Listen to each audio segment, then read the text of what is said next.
that time, I will designate that the ROA will be the presidential race. With the margin being so close, it will require a full by-hand recount in each county. This will help build confidence. It will be an audit, a recount, and a recanvass all at once. Welcome, friends. That was Georgia Secretary of State Brad Raffensperger announcing a county-by-county hand recount of the presidential vote in Georgia. As things stand right now, Trump and Biden are separated by just over 14,000 votes in that state.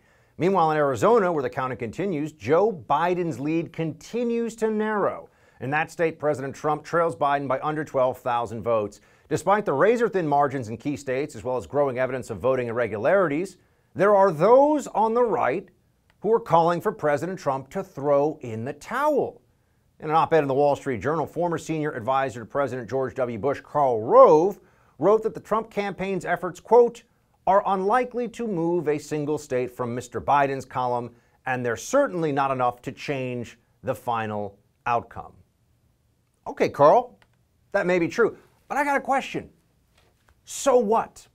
Why is there all of a sudden this tremendous rush? Why so much pressure to move through a process that anybody who's being honest would have to say is legitimate?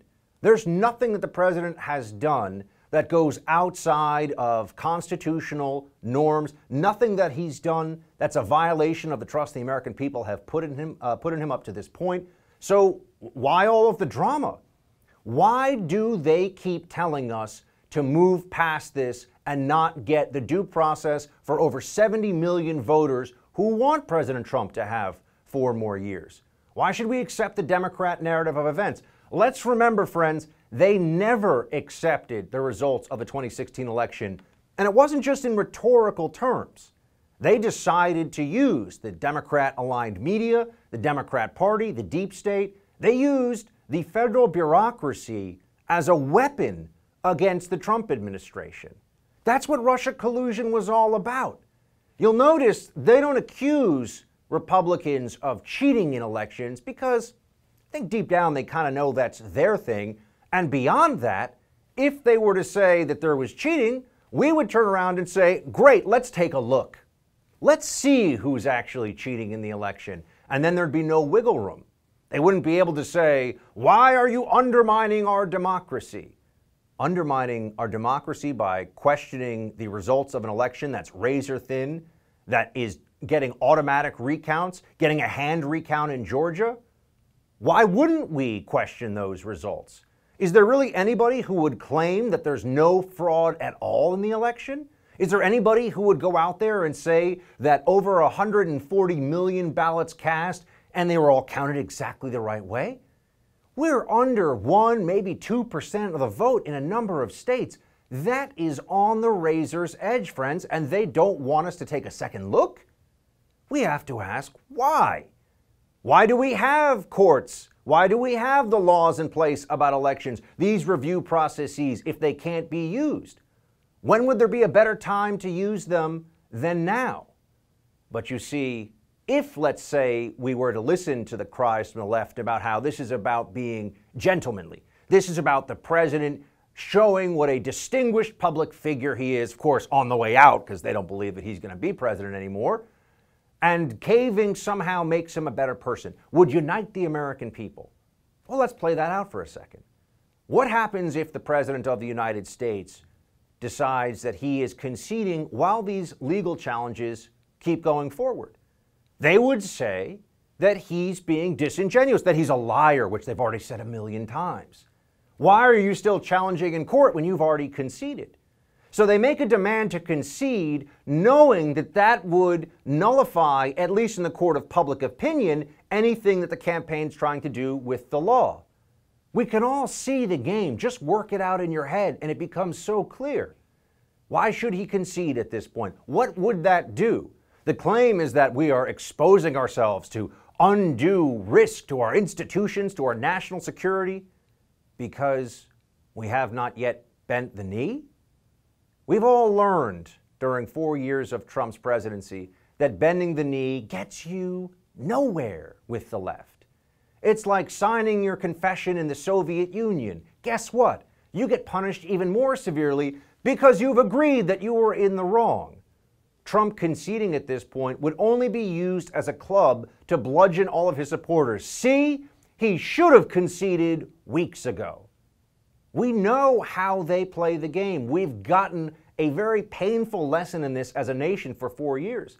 In fact, if you look not just at how they've treated Trump, but the Kavanaugh debacle of 2018, we know that the left is willing to break any norm, to break the very basis of our legal foundation, of our legal fundamentals to our system by making sure that they can get their way. Whatever they have to do, whatever is necessary, those are the tactics that they will employ.